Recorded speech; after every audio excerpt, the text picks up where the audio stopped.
ఆర్యన్ గారు చాలామంది ఏంటంటే హస్బెండ్స్ జాబ్ చేస్తూ ఉంటారు, ఏదో ఒక బిజినెస్ చేస్తూ ఉంటారు, కానీ ఇంట్లో ఎవరైతే ఆడవాళ్ళు ఉంటారో, హౌస్ వైఫ్స్ ఉంటారో, వాళ్ళకు ఏదన్నా పార్ట్ టైం వర్క్ చేయడానికి, పార్ట్ టైం ఏదో ఒక 2-3 అవర్స్ డైలీ స్పెండ్ చేసినా ఏదైనా ఇన్కమ్ సోర్స్ క్రియేట్ చేసడానికి ఆపర్చునిటీ ఉందంటారా? సో చాలా గుడ్ క్వశ్చన్ అండి. ఇండియన్ లేడీస్ హార్డ్ వర్క్ ఎంత ఉంటుంది అంటే ఇంకెవరికి ఉండదు, అంత కష్టపడతారు. ఎందుకు అంటే మార్నింగ్ లేచి హస్బెండ్కి ఆఫీస్కి పంపించాలి, పిల్లల్ని స్కూల్కి పంపించాలి. బట్ మిగతా టైంలో వేరే కంట్రీస్ గురించి నాకు తెలియదు, కానీ మన ఇండియన్ మహిళలు ఎవరైతే ఉన్నారో వాళ్ళకి హ్యాట్స్ ఆఫ్ చెప్పాలి. ఆ టైంలో కూడా ఏదో ఒక కష్టపడి ఏదైనా సంపాదించి ఫ్యామిలీకి సపోర్ట్గా ఉండాలనే నేచర్ ఎక్కువ ఉంది మన వాళ్ళకి. అవును, చాలా అంటే చాలా. అంటే ఓవరాల్గా ఒక 100% తీసుకుంటే 80 మెంబర్స్కి ఫ్యామిలీకి పిల్లలకి ఇంకా ఏదైనా చేయాలి అని ఉంటుంది. So hats off and first of all అందరికీ కూడా. సో వీళ్ళకి ఎలా కానీ కష్టపడాలని ఉంటుంది, ఎక్కడ కష్టపడాలి, ఎలాంటి ప్రాజెక్ట్స్ సెలెక్ట్ చేసుకోవాలి, కంపెనీస్ ఎలా సెలెక్ట్ చేసుకోవాలి, ఇందులో రిస్క్లు ఏంటి, ఇవన్నీ తెలియవు చాలామందికి. నేను చూశాను డిటిపి వర్క్ ఇస్తాం మీకు, నెలకి ఇంత వస్తుంది అంత వస్తుంది అని చెప్పేసి 15,000 20,000 అమౌంట్ తీసుకుని ఫోన్లు స్విచ్ ఆఫ్ చేస్తారు. పాపం వీళ్ళంతా పోపుల పెట్టలో దాచుకున్న డబ్బంతా అక్కడ ఇస్తారు. అంటే చాలా బాధాకరమైనది దీంట్లో. సో నేనేం చెప్పబోతున్నానంటే ₹1 కూడా ఎవరికి ఇన్వెస్ట్మెంట్ లేకుండా, అంటే జీరో ఇన్వెస్ట్మెంట్ ఎవరికి ఇవ్వకుండా దర్జాగా మహారాణుల్లాగా చేసుకోవాలి అనుకుంటే ఏకైక బిజినెస్ ఏంటంటే రియల్ ఎస్టేట్.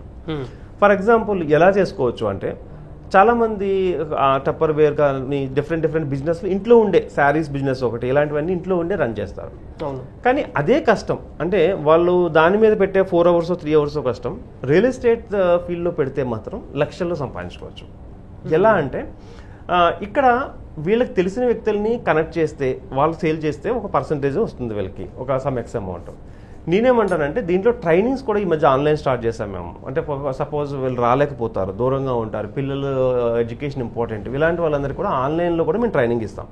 సో ఆన్లైన్ ట్రైనింగ్లో బేసిక్ ఇన్ఫర్మేషన్ అంతా ఇచ్చేస్తాము. లైక్ ఏంటంటే మీరు ఏం చేయబోతున్నారు, ఎలా స్టార్ట్ చేయాలి, సో ఎక్కడెక్కడ ప్రాజెక్ట్స్ ఉన్నాయి, ఎవరిని ఎలా కనెక్ట్ చేయాలి, ఈ డీటెయిల్స్ అన్ని మీకు ఆన్లైన్లో షేర్ చేస్తాం. అక్కడ ఒక ఈజీ అయిపోతుంది. ఒక్కసారి కానీ 2 సార్లు కానీ సైట్స్కి రావాల్సి ఉంటుంది. ఎందుకు రమ్మని మేము పుష్ చేస్తామంటే, నేను అమ్మబోయే ప్రోడక్ట్ ఏదో నాకు తెలిస్తే ఇంకొంచెం కాన్ఫిడెంట్గా అమ్మగలను. ఇప్పుడు వాళ్ళకి అక్కడ ల్యాండ్ ఉంది, చాలా బాగుంటుంది అని చెప్పి ఒక వీడియో పెట్టేసి నేను సేల్ చేస్తాను అనుకోండి, తిను చేయమని చెప్పాను, తిను అదే వీడియో నమ్మేసి నిజంగా చేస్తే రేపు ఏమవుతుందంటే అక్కడ అలా లేకపోతే తిను మాట పడాల్సి వస్తుంది. మేమేం చెప్తామంటే రిక్వెస్ట్ 1 టైం అయినా మిమ్మల్ని సైట్కి రమ్మని చెప్తాం. సైట్లు చూసిన తర్వాత 100% మా డెవలప్మెంట్స్ అయ్యి చూసిన తర్వాత they have a confident, okay ఇలా ఉంటుందన్నమాట బిజినెస్ అంటే, సైట్ ఇలా ఉంటుంది, దీనికి ఎలా ఉంటుందని. దెన్ మేము ప్రతిసారి రాలేకపోయినా, నేను ఆల్రెడీ మీకు చెప్పినట్టుగా మాకు ఒక సిస్టమ్ ఉంది. అంటే దాంట్లో సైట్ మేనేజర్స్ ఉంటారు, టెలికాలింగ్ చేసే వాళ్ళు ఉంటారు, వీళ్ళందరూ కాల్స్ని రైజ్ చేసుకుని సేల్ చేసిన తర్వాత వాళ్ళకి ఇస్తారు. దీంట్లో ఒక సక్సెస్ స్టోరీ ఏంటంటే, ఒక లేడీ మా దగ్గరకు వచ్చినప్పుడు చాలా బాధ అనిపించింది అనమాట. ఏంటి అంటే ఎక్స్ట్రా ఇన్కమ్ గురించి వచ్చారు. సో హస్బెండ్ ఒక తక్కువ జాబు, పిల్లలేమో 2 చదువుకుంటున్నారు. సో మేడం ఓపెన్గా నాకు చెప్పింది ఏంటంటే, పిల్లలకి నేను ఇంకా పౌష్టికాహారం ఇవ్వలేకపోతున్నాను, ఇంకా మంచి ఫుడ్ పెట్టాలనుకుంటున్నాను, పెడుతున్నా, బట్ ఇంకా కావాలంటే నాకు మనీ కావాలని. నాకు చాలా బాధ అనిపించింది. అంటే ఎప్పుడు కూడా తల్లి కడుపు చూస్తుంది అంటారు కదా, పిల్లలు ఇంకా బాగుండాలనుకుని. సో నేనేం చేశానంటే తనని పర్సనల్గా కావాల్సిన మొత్తం డీటెయిల్స్ అన్ని చెప్పడము, ట్రైన్ చేయడం జరిగింది. ఓకే. సో ఎంత ఇంట్రెస్ట్ అంటే చెప్పినది ప్రతిదీ ఫాస్ట్గా నేర్చుకున్న తర్వాత తెలిసిన వాళ్ళకి చెప్పడం, వాళ్ళ అపార్ట్మెంట్లో ఉన్న వాళ్ళకి చెప్పడం, అట్లా చేసి, అంటే మార్నింగ్ వాళ్ళ హస్బెండ్ని ఆఫీస్కి పంపించడము, పిల్లల్ని పంపించడము, ఒక 1/2 అవర్ 1 అవర్లో మళ్ళీ ఆఫీస్లో ఉండేవాళ్ళు. ఆఫీస్లో ఏది చెప్తే అది అంటే మాట్లాడకుండా నేర్చుకునేవారు. ప్రతిదాన్ని కూడా నేర్చుకోవడం, మళ్ళీ 1 అవర్ 2 అవర్ ఈ సేల్స్ మీద ఫోకస్ చేస్తారు. సో ఒక 2 సేల్స్ ఎట్ ఏ టైమ్ అయినాయి. అంటే ఒక సేల్ అవుతుంది అనుకునే ప్లేస్లో మేము దాన్ని కస్టమర్ ఇంట్రెస్ట్ బట్టి 2 సేల్స్ అయింది. 2 సేల్స్ అయిన తర్వాత ఒక సర్టెన్ అమౌంట్, మంచి అమౌంట్ వచ్చింది, ఒక మోర్ దెన్ 1 lakh వస్తే చాలా హ్యాపీ ఫీల్ అయ్యింది. హ్యాపీ ఫీల్ అయ్యి ఇంకొంచెం ఫోకస్గా చేశారు. సో అది మనీ రావడం స్టార్ట్ అయింది. సో బిలీవ్ మీ అన్నాడు, పిల్లల్ని ఎడ్యుకేషన్ నార్మల్ స్కూల్ నుంచి మంచి స్కూల్లో జాయిన్ చేశారు ఇప్పుడు. ఓకే. సో నేనేమన్నానంటే ఇలాంటి సక్సెస్ స్టోరీలు చూస్తే చాలా హ్యాపీగా అనిపిస్తుంది. అంటే వాళ్ళ డ్రీమ్ తీరింది. అంటే డబ్బు సంపాదించాలనుకునేది ఒక్కొక్కరు ఒక డ్రీమ్తో వస్తారు. కొంతమంది కార్లు అంటే ప్యాషన్, కొంతమందికి ఇల్లులు అంటే ప్యాషన్, కొంతమందికి పిల్లల ఎడ్యుకేషన్ ఇంపార్టెంట్, కొంతమందికి ఫ్యూచర్ ఇన్వెస్ట్మెంట్లు ఇంపార్టెంట్. ఇలా డిఫరెంట్ మా దగ్గరికి వచ్చే వాళ్ళు ఒక్కొక్కరిది ఒక్కొక్క డ్రీమ్ ఉంటుంది.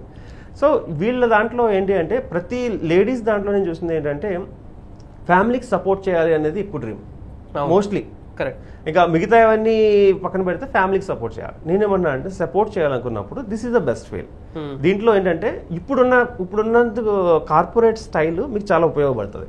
ఒకప్పుడు రియల్ ఎస్టేట్ అంటే మాస్, ఒక పెద్ద పెద్ద చైన్స్ వేసుకుని ఇలా అంటే ఒక మాస్ లాగా ఉండేది. పాన్ నవ్వులుకుండా వచ్చి చేసేవాళ్ళు. ఇప్పుడు ఏంటంటే పూర్తిగా కార్పొరేట్ అయిపోయింది. పెద్ద పెద్ద కంపెనీలన్నీ కూడా ఇప్పుడు మాలాంటి కంపెనీలన్నీ కార్పొరేట్ కంపెనీస్, కార్పొరేట్ ఫెసిలిటీస్ అన్నీ ఉన్నాయి. సో లేడీస్ కూడా సేమ్ జెంట్స్తో సమానంగా ఈక్వల్గా మా దాంట్లో లేడీస్ కూడా చాలా బాగా చేస్తూ ఉంటారు. బిలీవ్ మీ అన్నట్ మ్యారేజ్ అయ్యి అంటే చిన్న చిన్న పిల్లలు ఉన్న వాళ్ళు 4-5 lakhs కూడా ఎర్న్ చేస్తున్నారు మా దాంట్లో. అంటే ఫుల్ టైం చేసే వాళ్ళు అయితే 7-8 lakhs కూడా ఎర్న్ చేస్తున్నారు. ఇక్కడికి వచ్చిన తర్వాత ఇల్లులు కొనుక్కున్నారు, కార్లు కొనుక్కున్నారు. అంటే ఇదంతా ఒక్కసారి మనకంటే అంటే చాలా ఫాస్ట్గా పట్టుకున్న దాన్ని జెన్యున్గా ముందుకు తీసుకెళ్తారు వాళ్ళు. సో మై ఒపీనియన్ ఏంటంటే this is the best field అండి. దీంట్లో చేయాల్సింది ఏంటంటే హానెస్టీగా ఉండడం ఒకటి, నెక్స్ట్ ఏంటంటే ఎప్పటికప్పుడు నాలెడ్జ్ నేర్చుకోవడం ఒకటి, అండ్ నేర్చుకున్న నాలెడ్జ్ని ట్రాన్స్పరెంట్గా కస్టమర్స్తో చెప్పడం.